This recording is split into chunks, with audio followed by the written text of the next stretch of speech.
Alhamdulillah Alhamdulillahi ala ihsanih wa syukru lahu ala taufiqihi wa amtinanih. Ashhadu an la ilaha illallah wahdahu la syarika lah ta'ziman li sya'nih, wa ashhadu anna Muhammadan abduhu wa rasuluh salawatullahi wa salamuhu alaihi wa ala alihi wa sahbihi wa sallama tasliman katsira. Amma ba'd. Ayyuhal asatidah wal ustazat rahimani wa rahimakumullah. Alhamdulillah, senantiasa kita memuji Allah Subhanahu wa ta'ala dan mensyukuri akan nikmat yang Allah berikan kepada kita semuanya. Nikmat yang tiada tara. Kalau sekiranya kita hitung nikmat tersebut, tentunya sebagai hamba Allah Subhanahu wa ta'ala yang tidak pernah lepas dari nikmat Allah dan tidak akan pernah lepas dari sebuah kesalahan, maka merupakan menjadi kewajiban kita sebagai hamba Allah untuk memperbanyak rasa syukur dan meluapkan rasa syukur kita lewat lisan, lewat anggota badan, dalam rangka taat kepadanya dan juga bertaubat, banyak istighfar akan kesalahan-kesalahan yang kita lakukan, baik atas dasar kesengajaan, kita tahu ilmunya, kalau itu kita tahu, tapi kalau tidak tahu, fal musibatu a'dham, musibah lebih besar. Maka dari itu, sebagai hamba Allah Subhanahu wa ta'ala, kita akan lepas daripada bersyukur dan istighfar, mohon ampun kepada Allah Subhanahu wa ta'ala. Kemudian pada kesempatan kali ini, topik pembahasan kita pada kajian kali ini adalah berkaitan dengan hak Allah Subhanahu wa ta'ala. Tentunya dalam kehidupan dunia, semua makhluk tidak akan lepas dari yang namanya menunaikan hak. Kita sebagai hamba Allah manusia itu terikat dengan hak-hak.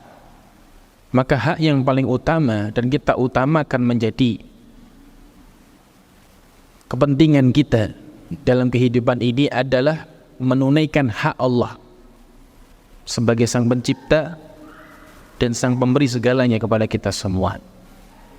Maka dari itu, sebagai hamba Allah tentunya menjadi sebuah kewajiban dan keharusan untuk mengenali apa saja hak Allah yang harus kita tunaikan.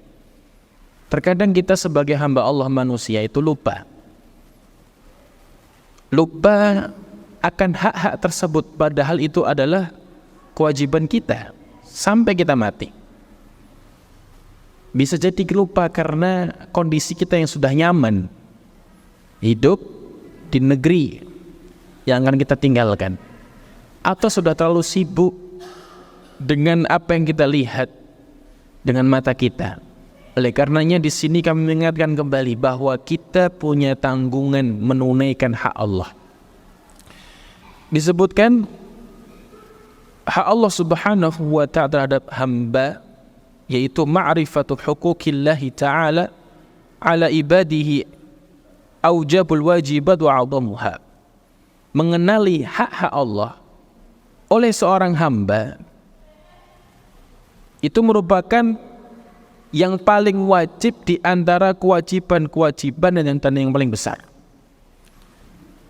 yaitu dengan bahwasanya hak Allah muqaddamun ala haqqi ghairih.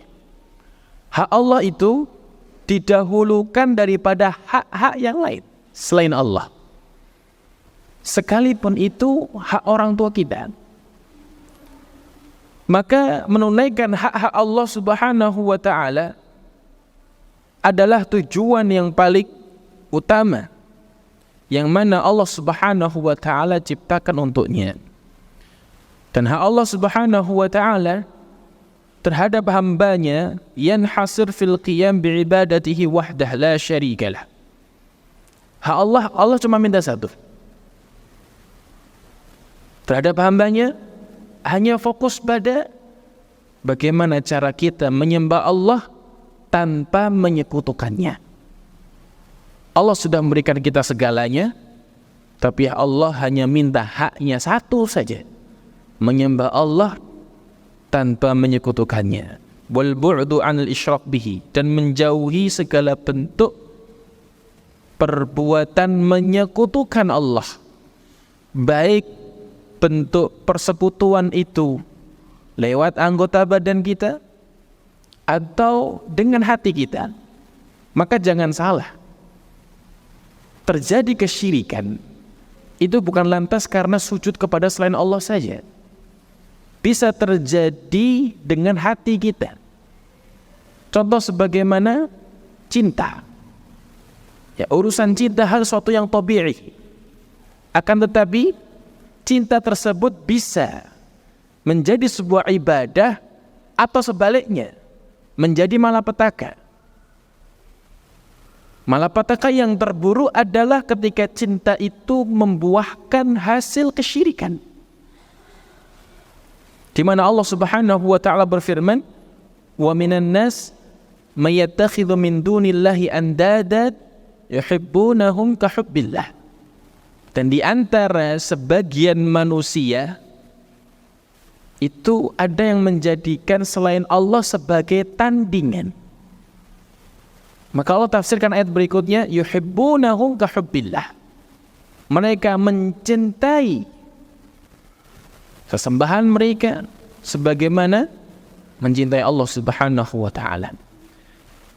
Sekalipun penafsiran para ulama berbeda-beda, yang intinya adalah kesyirikan itu terjadi juga karena seorang itu mendahulukan selain Allah Subhanahu wa taala. Adapun hak Allah disebutkan dalam firman Allah Subhanahu wa taala dalam surat An-Nisa ayat 36, wa'budullaha wa la tusyriku bihi syai'a. Dan sembahlah Allah, jangan sekali-kali menyekutukannya. Ayyuhal ahibba rahimani wa rahimakumullah, jangan menyekutukan Allah itu gambarannya sangat luas sekali. Bahkan di antara bentuk jalan sarana kepada kesyirikan itu adalah perbuatan-perbuatan bid'ah. Apa itu bid'ah? Inovasi dalam agama, kalau bahasa sekarang. Berinovasi dalam urusan agama. Itu baridul syirk, mengantar kepada kesyirikan. Sehingga orang-orang yang senangnya kepada kebid'ahan itu biasanya sangat lumrah dengan hal-hal yang berbau mistis, sangat lumrah dengan berbau hal-hal pengagungan selain Allah Subhanahu wa ta'ala. Dan bentuk gambaran kesyirikan sangat banyak sekali. Mungkin sebagian kita atau sebagian besar kita sudah mempelajarinya dalam kitab Tauhid, dalam masail jahiliyah, dan yang lain sebagainya. Juga menunaikan hak Allah Subhanahu wa ta'ala itu disebutkan dalam firman Allah Ta'ala surat Al-Baqarah ayat 21 hingga 22. Ya ayyuhan nas u'budu rabbakum alladhi khalaqakum walladhina min qablikum la'allakum tattaqun. Wahai sekalian manusia, di sini Allah Subhanahu wa ta'ala yunadi jami'an nas, kafirihim wa mu'minihim, muslimihim wa musyrikihim. Yang kafirnya, yang muslimnya, yang mukminnya, yang musyriknya, semua Allah Subhanahu wa ta'ala panggil mereka ya ayuhan nas dalam bentuk sighah an-nas, artinya semua manusia. U'budu rabbakum, sembahlah Tuhan kalian. Ini menunjukkan fitrahnya manusia adalah menghambakan diri. Mereka mencari sosok Tuhan. Tuhan yang hakiki adalah Allah Subhanahu wa ta'ala. Maka Allah sebutkan siapa Tuhan kalian. Alladzi khalaqakum walladzina min qablikum, yang menciptakan kalian dan menciptakan generasi sebelum kalian. Semoga kalian bertakwa. Alladzi ja'ala lakumul arda firasyan was samaa'a binaa'a, Lantas kemudian Allah Subhanahu wa taala memberikan gambaran agar manusia itu mau berpikir, mentadabburi siapa sejatinya Tuhannya. Allah berfirman, "Alladzi ja'ala lakumul arda firasya." Dialah yang menjadikan bumi sebagai bentuk hamparan yang luas. Untuk berpikir selain Allah bisa tidak? Bukan hanya itu, was-samaa'a bina, menjadikan langit sebagai bangunan-bangunan yang kokoh tanpa adanya tiang. Untuk ditadabburi, siapa yang menciptakan ini? Apakah mereka sembahan yang diminta selain Allah mampu menciptakan ini? Semua fitrahnya manusia mengakui Allah Subhanahu wa taala yang menciptakan segalanya. Wa anzala minas sama'i ma'a, dan yang menurunkan air dari langit. Ini pengakuan jelas. Kalau ada yang berkeyakinan bahwa selain Allah Ta'ala bisa menahan hujan, nah, ini keyakinan yang syirik. Sebagaimana yang disiarkan ya di media-media, pawang hujan dan sebagainya. Ya. Ini bentuk-bentuk kemunduran cara berpikir manusia yang dimodernkan. Ya. Hal seperti ini justru malah digaungkan. Ini bentuk kemunduran dalam berpikir, keyakinan. Secara fitrahnya manusia tahu, ngerti, hanya Allah Ta'ala yang berhak menurunkan atau menahan. Tidak ada yang mampu menahan dari keinginan Allah Subhanahu wa ta'ala. Fa akhraja bihi minats thamarati rizqan lakum. Ketika air turun hujan, ketika hujan turun bersemilah tumbuhan-tumbuhan yang itu sebagai rizki bagi kita semua sebagai manusia. Fala taj'alu lillahi andada wa antum ta'lamun. Maka jangan sekali-kali kamu jadikan selain Allah sebagai tandingan. Jazakallahu khair. Sedangkan kalian tahu tidak ada sembahan selain Allah. Ya, ini khitabnya yang diajak bicara Allah Subhanahu para manusia semuanya. Nah, untuk kita banyak berpikir. Allah Subhanahu wa taala mengajak semua manusia itu bukan sekedar hanya memerintahkan, tapi disuruh membuka mata untuk menggunakan telinga, untuk menggunakan akal sehatnya, untuk menggunakan akal daya fikirnya digunakan untuk mentadabburi ciptaan Allah Subhanahu wa taala. Berkata Imam Ibnu Katsir rahimahullah taala tentang ayat di atas, ringkasannya adalah syara'a tabaraka wa ta'ala fi bayani wahdaniyati uluhiyatih. Allah tabaraka wa ta'ala mensyariatkan dalam menjelaskan keesaan Allah ta'ala dalam ibadahnya. Li'annahu ta'ala huwal mun'im ala abidih. Karena dia Allah ta'ala yang memberikan nikmat kepada hambanya. Bi ikhrajihim minal adam ilal wujud. Yang pertama, nikmat yang pertama adalah menjadikan manusia itu ada yang sebelumnya tidak ada. Itu nikmat yang luar biasa. Wa isbaghihi alaihimun ni'amil dhahira wal batinah. Menyempurnakan kepada mereka, untuk mereka kita semua, nikmat yang nampak maupun tersembunyi. Sekalipun bagi Allah Subhanahu wa taala tidak ada hal yang tersembunyi.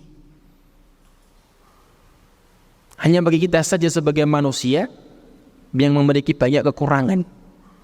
Ya, nikmat yang nampak dan tersembunyi. Mungkin sebagian manusia nampak baginya nikmat tersebut. Sebagian yang lain tidak nampak kalau itu nikmat Allah Ta'ala. Ya.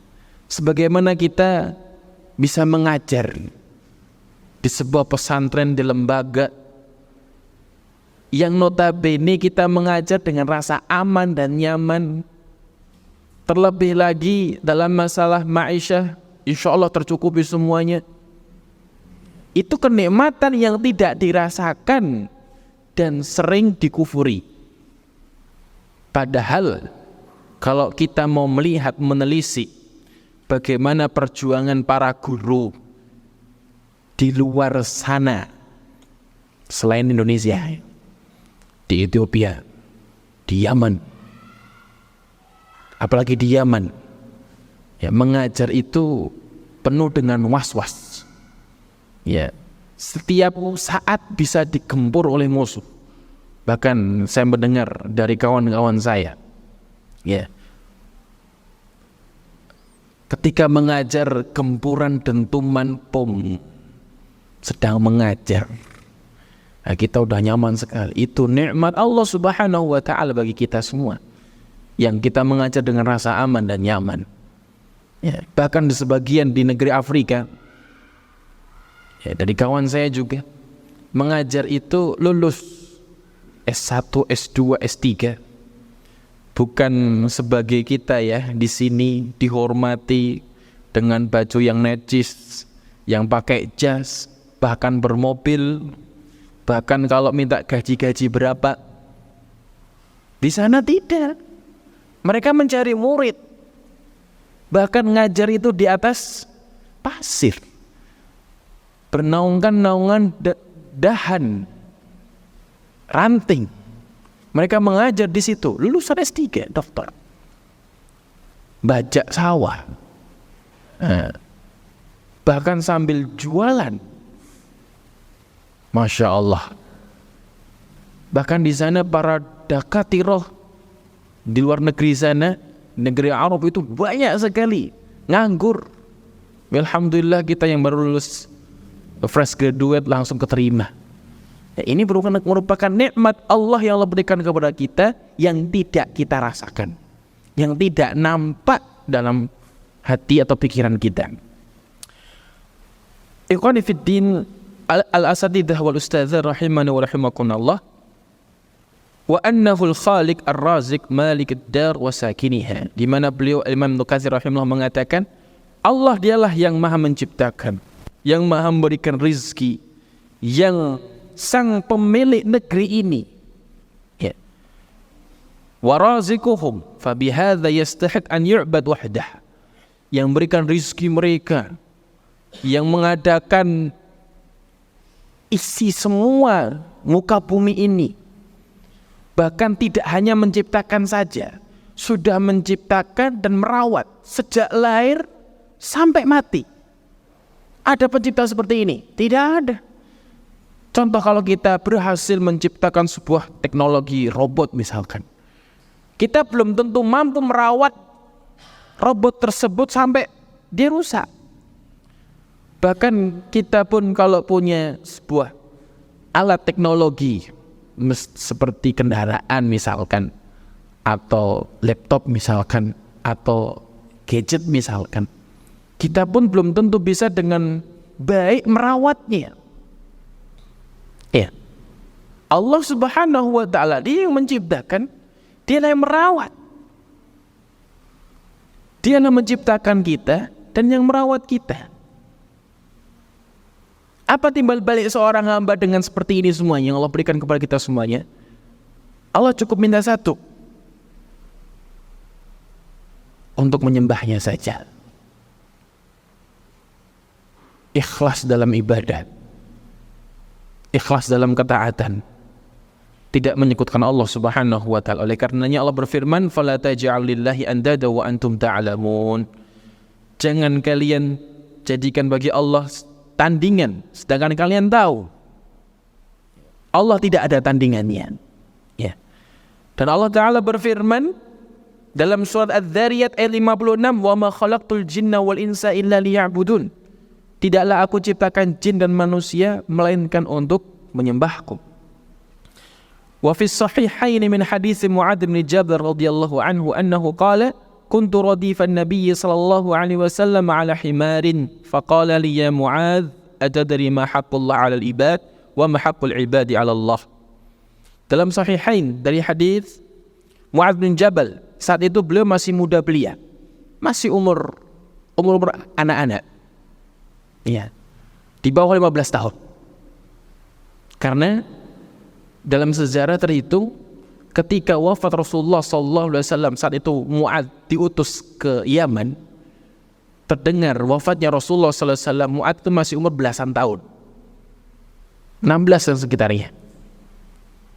Ya. Nah, saat itu sebelumnya, jauh sebelumnya, Mu'adz masih muda, masih belia, masih anak-anak.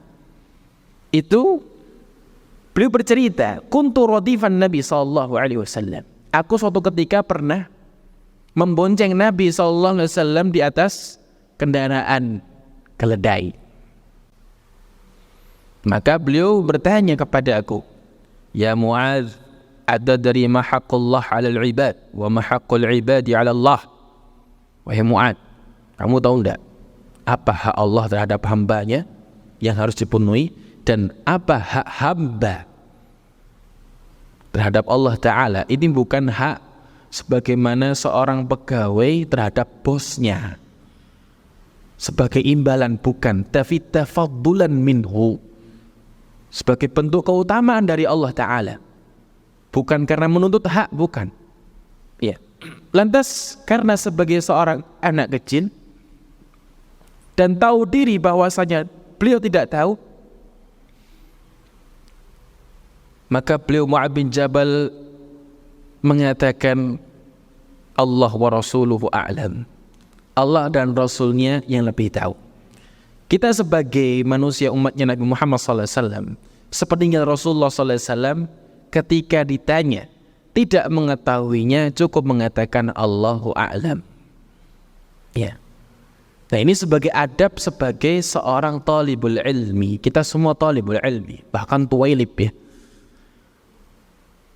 Ketika kita ditanya, maka jangan sekali-kali karena malu mungkin akhirnya menjawab asal-asalan. Gentlelah dalam menjawab aku tidak tahu, itu lebih selamat daripada gengsi untuk tidak bisa menjawab. Tapi bukan berarti ketika di ujian, ya, diajarkan kepada muridnya tulisannya kalau nggak tahu wallahu a'lam semuanya. Itu menunjukkan santrinya nggak belajar, bukan dia nggak tahu. Ya, ada sebagian santri itu, masya Allah gitu, karena kehati-hatiannya soal jawabannya dijawab wallahu a'lam semua. Nah, kita juga bingung mau ngasih nilai berapa. Ya. Kita kasih pengertian, bukan seperti itu caranya. Ya. Ya. Ikhwani fiddin rahimani wa rahimakumullah. Dalam masalah posisi ini, kita mengambil pelajaran dari sikap Mu'adz bin Jabal radhiyallahu ta'ala anhu sebagai seorang murid terhadap gurunya, dan sikap seorang guru, karena Rasulullah SAW sebagai sosok guru yang teladan, sosok guru yang paling top. Beliau kalau mengajar itu mengerahkan semua kreativitas beliau dalam mengajar.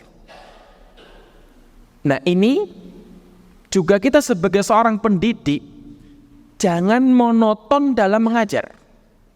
Rasulullah, ya, beliau itu muridnya banyak, muridnya beragam, dari berbagai karakter, dengan berbagai ragam daya tampuk dan kecepatan dalam memahami.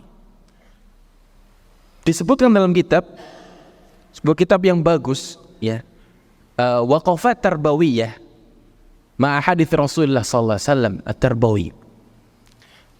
Poin-poin pendidikan bersama hadits-hadits Nabi seputar pendidikan. Artinya Nabi SAW, kalau kita telisik dalam mempelajari hadits-hadits Nabi SAW dalam masalah pendidikan saja, kita bisa memahami bahwa Rasulullah SAW itu kreatif dalam mengajar, tidak monoton, tidak sebagaimana sebagian kita, ya, duduk manis, buka kitab, ya, dari mana, ya, kita baca, ya, terjemahkan, udah selesai. Tidak seperti itu.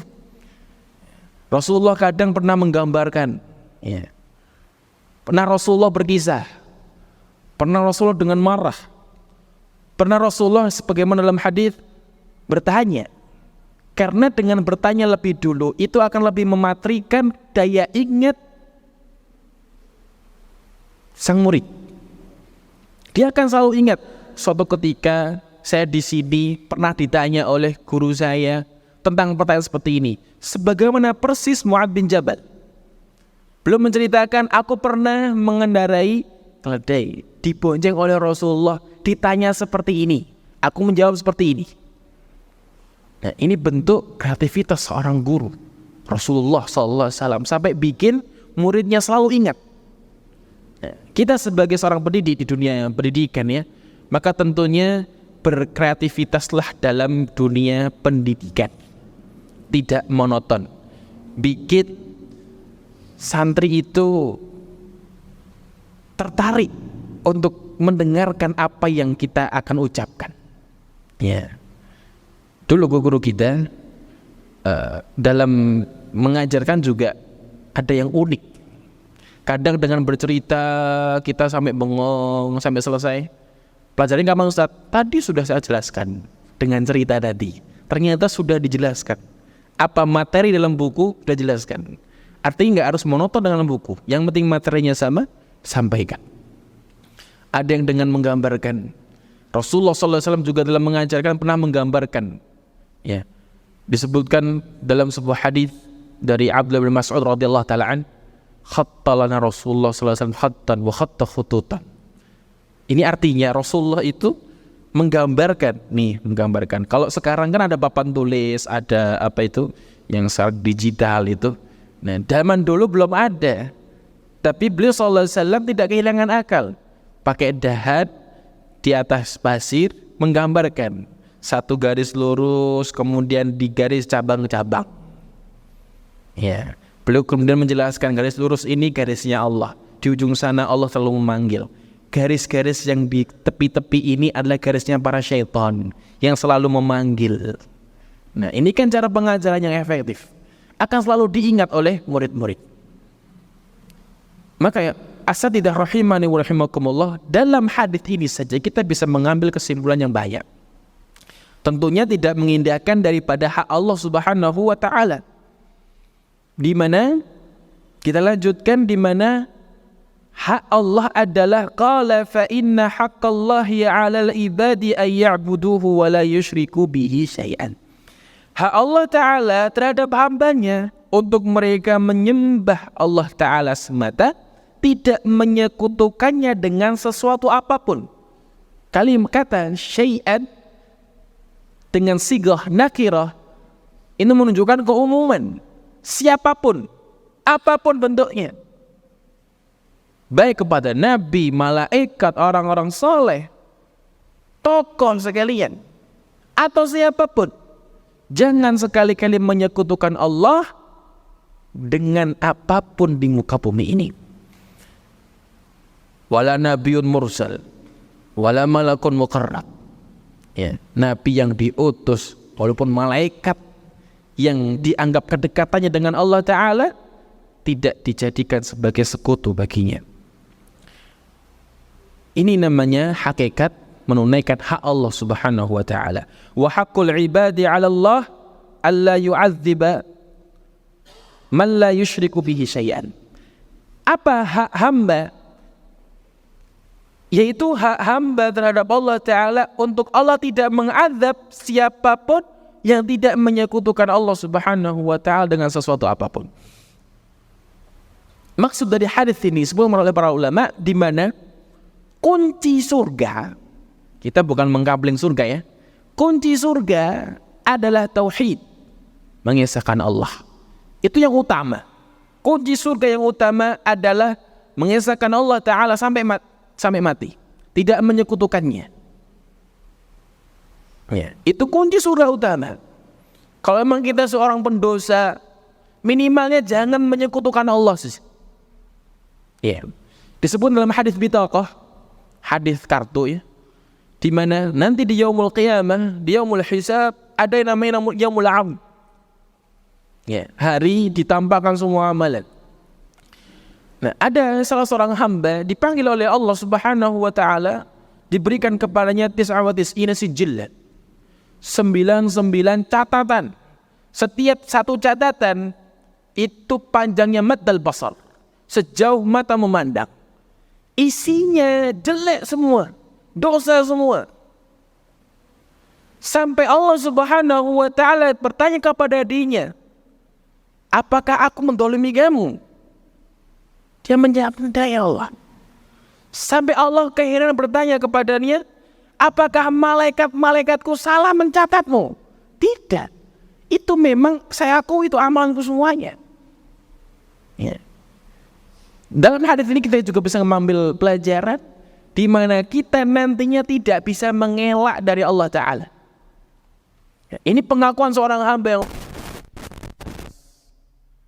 Allah Ta'ala menyebutkan kepada dirinya, kamu masih punya satu bitokoh yang apabila ditimbang dengan 99 tadi masih berat ini, yaitu la ilaha illallah, tauhid, mengesahkan Allah Ta'ala. Allah tidak jadi mengadab dirinya. Maka ayyuhal asatidzah wal hibba rahimani wa rahimakumullah, ini kuncinya. Kalau kita tidak ingin diazab oleh Allah, jangan menyekutukannya. Maka Mu'adz bin Jabal bertanya, faqultu ya Rasulullah afala ubashirun nas? Wahai Rasulullah, kalau gitu boleh tidak aku kabarkan kepada manusia? Ini kabar gembira. Kabar gembira. Ya. Maka Rasulullah SAW menjawab, la tubashirhum fayattakilu. Jangan kabari ke mereka, nanti mereka mengandalkan ini semua. Santai-santai. Lantas kenapa oleh Mu'adz bin Jabal tetap disampaikan? Ini Mu'adz bin Jabal radhiyallahu ta'ala anhu menyampaikan setelah beliau sallallahu alaihi wasallam wafat. Dan kemaslahatan yang ada pada kondisi saat Mu'adz bin Jabal radhiyallahu ta'ala anhu masih hidup. Tentang pentingnya tauhid, mengesahkan Allah Subhanahu wa ta'ala, dan itu hak Allah yang paling utama untuk kita tunaikan. Dan ibadah wal ibadatu fil asli al khudu' wa tadhallul.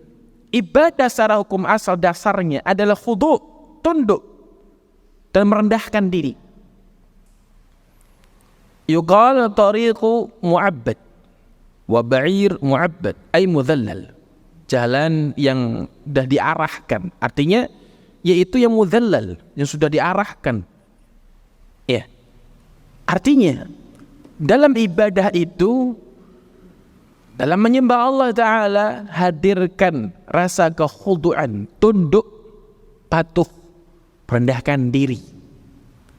Dan ibadah yang diperintahkan sebagaimana yang dikatakan oleh Syekhul Islam Ibn Taimiyah rahimahullah, ismun jami'un likulli ma yuhibbuhullah wa yardah.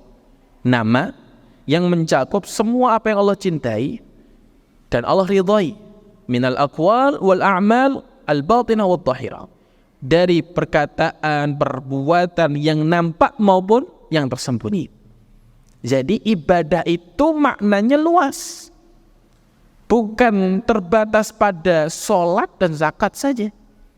Sebagaimana sebagian besar kaum muslimin memandangnya itu saja. Ya, ibadah itu ya sholat, ya zikir, ngaji Quran. Tidak. Ibadah itu luas sekali maknanya. Adapun halaman kedua ya, hak-hak Allah wa huququllahi azza wa jalla ala ibadihi tatamatsalu fil ati. Hak-hak Allah terhadap hambanya tergambarkan pada berikut ini. Yang pertama, bagaimana cara kita? Artinya beliau ingin mengarahkan ke kita atau menjelaskan kita bagaimana cara kita menunaikan hak Allah.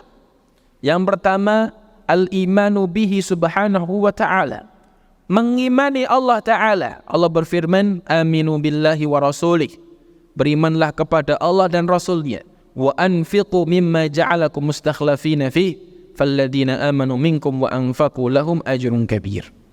Nah, ini perintah Allah Ta'ala, di mana pada ayat ini menegaskan untuk menunaikan hak Allah adalah kita beriman kepada Allah. Yang kedua, ibadatuhu wahdahu subhanahu la syarikalah, menyembah Allah semata, tidak menyekutukannya, wa tarku ibadati ma siwah, dan meninggalkan bentuk apapun selain Allah. Artinya menyembah selain Allah. Allah berfirman, "Wa ma khalaqtul jinna wal insa illa liya'budun." Tidaklah aku ciptakan jin dan manusia melainkan untuk menyembahku. Wa qala Rasulullah sallallahu alaihi wasallam, "Haqqullah 'alal ibad ay ya'buduhu wa la yusyriku bihi syai'an." Akhrajahu al-Bukhari wa Muslim. Hak Allah terhadap hambanya untuk mereka menyembah Allah semata, tidak menyekutukannya dengan sesuatu apapun. Berikutnya adalah al-iman bi asma'i wa sifati. Ini juga penting.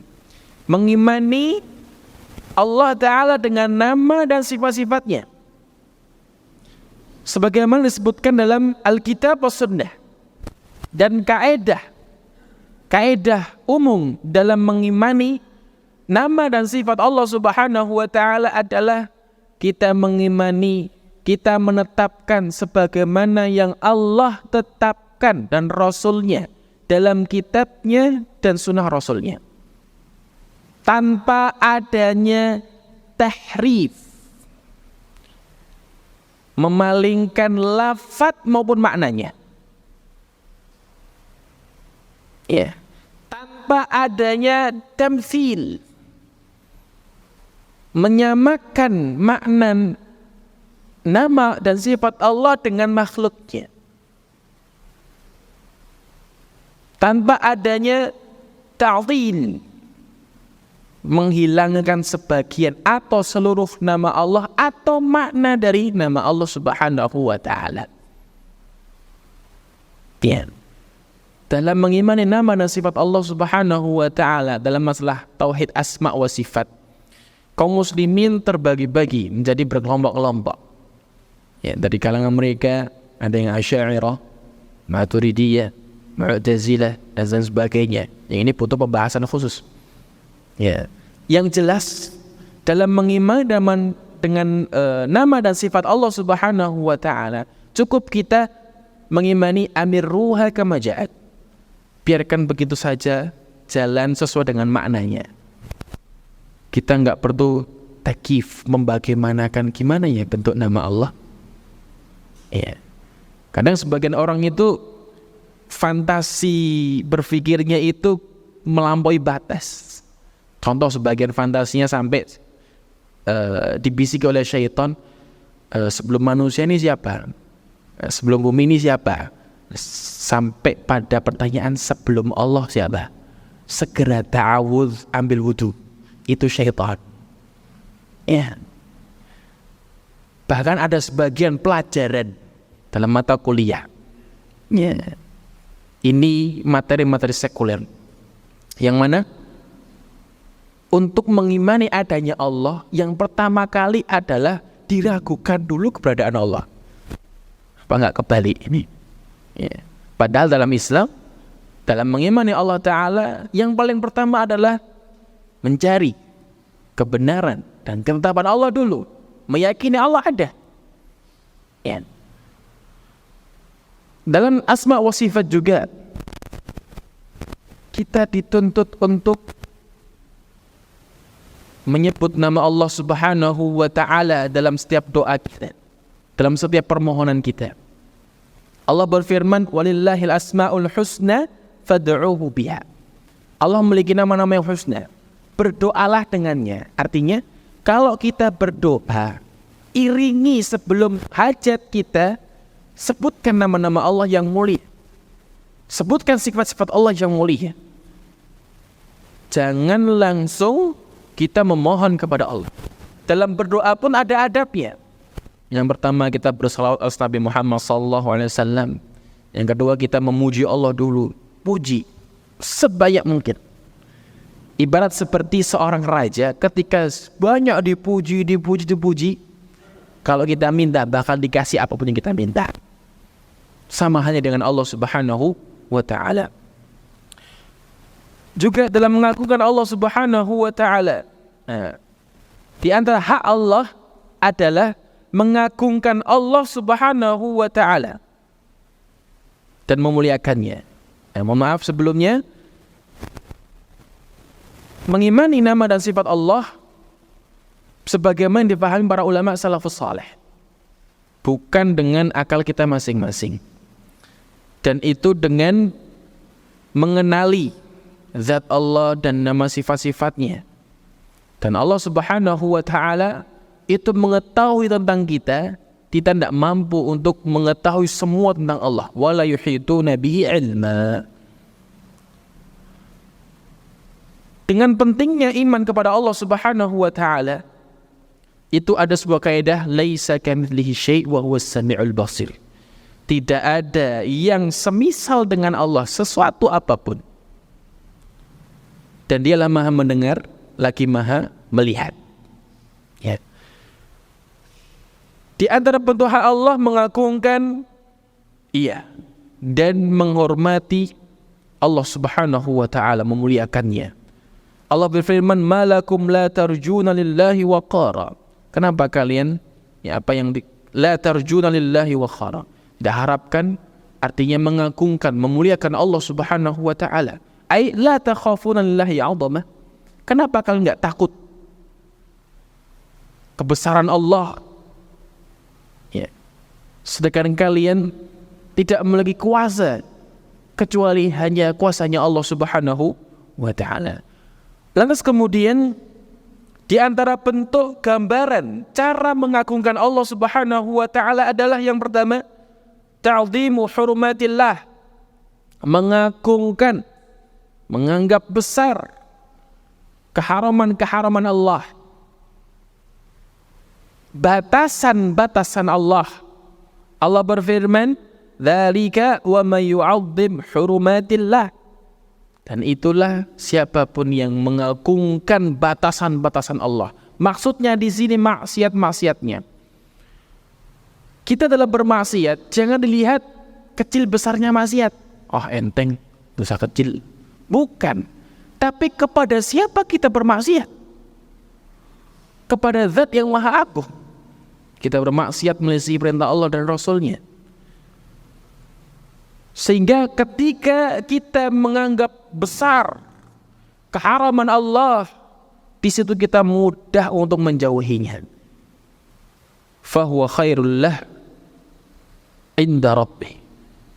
Ini sebaik-baik baginya. Artinya apa? Cara kita untuk menghindari dosa adalah yang paling pertama dengan menganggap dosa itu besar. Karena kita pelanggar siapa? Allah Subhanahu wa ta'ala. Dan menjauhi batasan-batasan Allah merupakan salah satu bentuk memenuhi hak Allah. Yang kedua, ta'zimu sya'airillah, mengagungkan syiar-syiar Allah.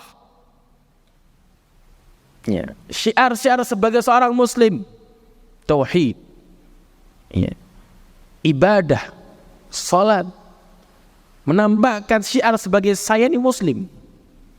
Ya, kadang sebagian seorang muslim itu malu untuk menambahkan dirinya seorang muslim dan muslimah. Ya. Kenapa kita harus malu? Toh kalau di luar sana orang-orang yang mereka bermaksiat, bahkan dosa besar, tidak tahu malu. Kenapa kita harus malu? Dan itu berpahala. Ya, menambahkan syiar, ya, dan sebagai busana sebagai seorang muslim dan muslimah yang menutup auratnya, menambahkan sunnah-sunnahnya. Kenapa kita harus malu? Padahal itu termasuk daripada mengagungkan Allah Subhanahu wa ta'ala. Allah berfirman, dzalika wa may yu'azzim sya'air Allah. Dan itulah siapa yang mengagungkan syiar-syiar Allah, yaitu perintah-perintahnya. Ya, minimalnya sholat 5 waktu di masjid. Kita jaga itu. Itu termasuk daripada mengagungkan syiar-syiar Allah. Fa innaha min taqwal qulub. Karena sesungguhnya itu dengan mengagungkan syiar Allah itu cerminan dari takwanya hati. Ya. Yang ketiga, ikramu ahli ta'atihi wa ijlaliha, memuliakan orang-orang yang taat kepadanya, memuliakan, menghormati, ya, menjadikan sebagai teman, kerabat. Dalam sebuah hadis dari Abi Musa al-Asy'ari radhiyallahu anhu mengatakan, Rasulullah sallallahu alaihi wasallam bersabda, "Inna min ijlalillah iqamati syaibatil muslim." Di antara bentuk mengagungkan Allah, memuliakan Allah adalah memuliakan seorang muslim yang syaibah, yang syekh, yang sudah tua, atau dalam makna yang mereka ahli taat, ahli ketaatan. Wa hamilil Qur'an ghairil ghari fihi wal jafi'an, memuliakan ahli Al-Qur'an. Siapa mereka ahli Al-Qur'an wa khasatuh? Disebut oleh para ulama bahwa dinamakan ahli Al-Qur'an adalah mereka yang selalu setiap saatnya berinteraksi dengan Al-Qur'an, baik dengan membacanya, mentadabburinya, dan yang terpenting adalah ini, mengamalkannya. Bukan ahli Al-Quran sekedar hanya hafal, bacaannya bagus, tapi tidak tercerminkan Al-Quran dalam gerak-geriknya. Iya. Tanpa berlebih-lebihan dan juga tanpa mengurang-urangi. Wa ikrami dis sultan al-muqsid, termasuk dari memuliakan orang-orang taatnya pada Allah Subhanahu wa taala adalah memuliakan penguasa yang adil. Dan sudah jelas sikap sebagai seorang ahlus sunnah wal jamaah bagaimana dalam memuliakan para penguasa. Artinya sikap seorang ahlus sunnah wal jamaah terhadap penguasa, ya, taat kepada waliul amr. Ini insyaAllah cukup bagi kita semua. InsyaAllah di pertemuan berikutnya akan kita lanjutkan tentang hak-hak yang lainnya. Demikian. Subhanakallahumma bihamdika asyhadu an la ilaha illa anta astaghfiruka wa atubu ilaik. Wassalamualaikum warahmatullahi wabarakatuh.